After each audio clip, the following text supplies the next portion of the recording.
Over on the Moisky Reads channel, I've just uploaded a 4th story from their works of H.P. Lovecraft called Ex Oblivione. Link to that in the description below.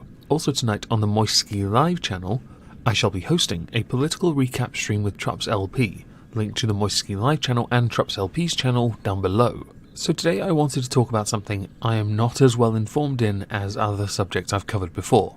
The reason for that is because I have been requested by Nevermore, somebody who very kindly DM'd me on Facebook. Link to that below, by the way. The Facebook page, yeah, definitely go follow. It's a dying platform, but I want the attention. And they asked me to talk about the recent goings-on in the United States that has caused a considerable amount of controversy, where Alabama has outright outlawed virtually all types of abortion.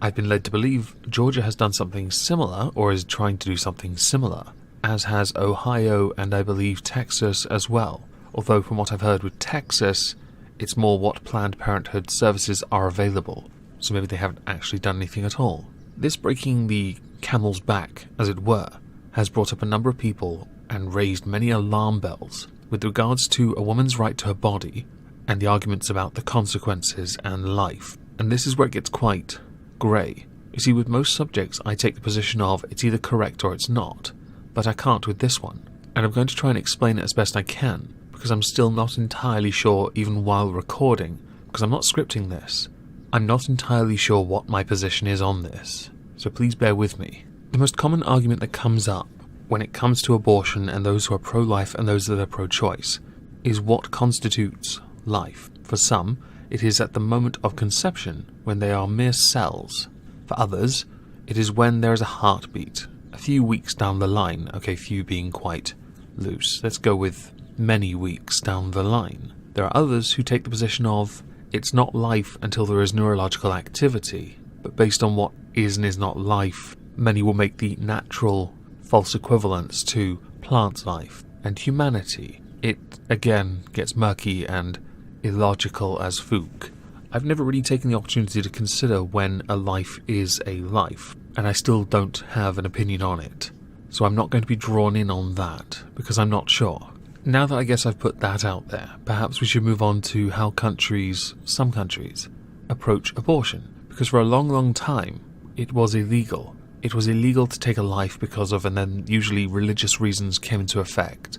Society eventually got to a place where it could overtake religion and suppress it to an extent where it wasn't what was guiding society as much anymore. Because we realised, oh yeah, it's not exactly right that a woman who was sexually assaulted should bring that child to term, regardless of the lawmakers in Alabama who actually used a similar thing as an excuse for, quotes, evidence. I'm not going to show the quotes, I really am not. This is just an opinion after all.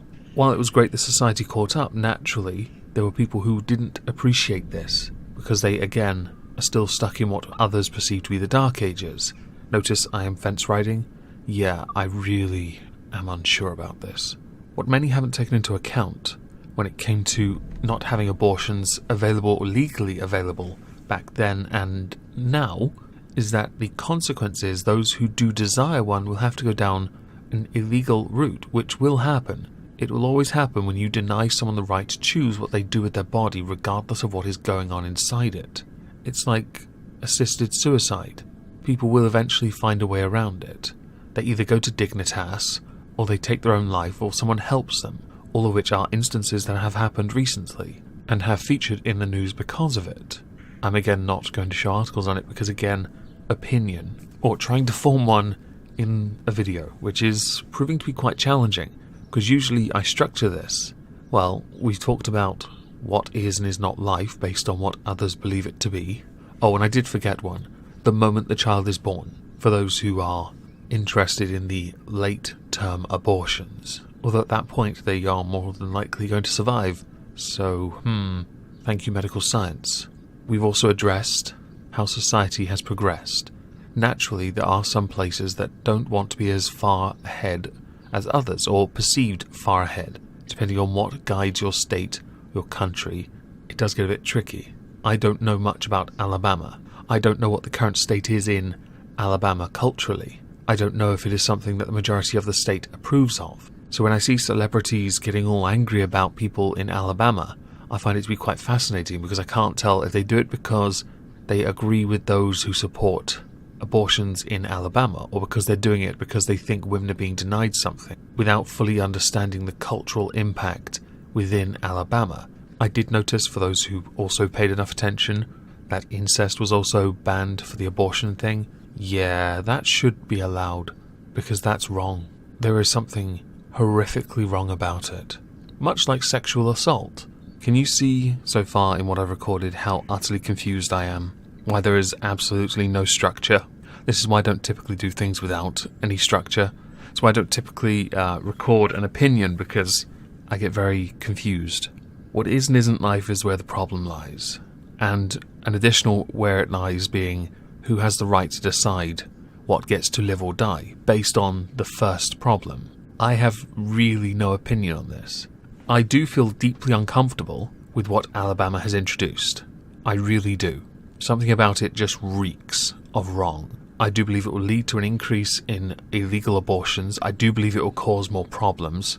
I do believe that it is not right that the state stop you from having an abortion because the baby is evidence of rape. That, by the way, just screams of love, doesn't it? All the while, I'm also uncomfortable with the idea of abortion. But I think I'm uncomfortable with the idea because I'm not as informed. I was informed recently that there is a pill some can take that is less invasive for earlier terms. And in hindsight, I totally can support that because it feels more humane. We have come so far scientifically and sociologically that all of this just feels incredibly wrong to me. It's why I can't take a correct or incorrect stance. And it really bugs me. I wish I could do more, to be honest, articulate better an opinion. But I think it's right that I put an opinion out there instead of going into the facts, because if I sit on the fence, that's all I'm ever going to be. I guess the conclusion is I don't support Alabama's decision. I know there are some Supreme Court rulings, but I do not support this legislation. I don't support the idea of denying someone a service that they may well need, for example, under certain health-related concerns. I know there are many other factors that come into this. Individual circumstance is one of them. I get that others will say, you should have known what you were doing when you were having sex. I don't think that's a valid argument, to be honest. It doesn't really stack up, and I think, yes, one must be held accountable, but I think also one should have the right to decide whether or not they want to bring a life into this world, because far too many people, and I covered it earlier this week, end up having a child because they decide not to have an abortion for reasons beyond my understanding, to end up killing the child because of their own selfish desires because they were too immature to understand the gravitas of the situation they put themselves in. I do realise upon saying a number of things in this opinion article, video, whatever you want to call it, that I could easily be strawmanned or be accused of setting up strawmans, or using a whole number of fallacies. I would point out to those who are that pedantic, using a strawman or using a fallacy doesn't make the original point made incorrect. Thank you. I am very much interested to know what everyone thinks on this because I entirely understand there is going to be a number of people who disagree with me for not entirely having an opinion but trying to give one at the same time. Woof, woof, woof, woof, woof, woof. Maddening. Best money spent on soundproofing ever.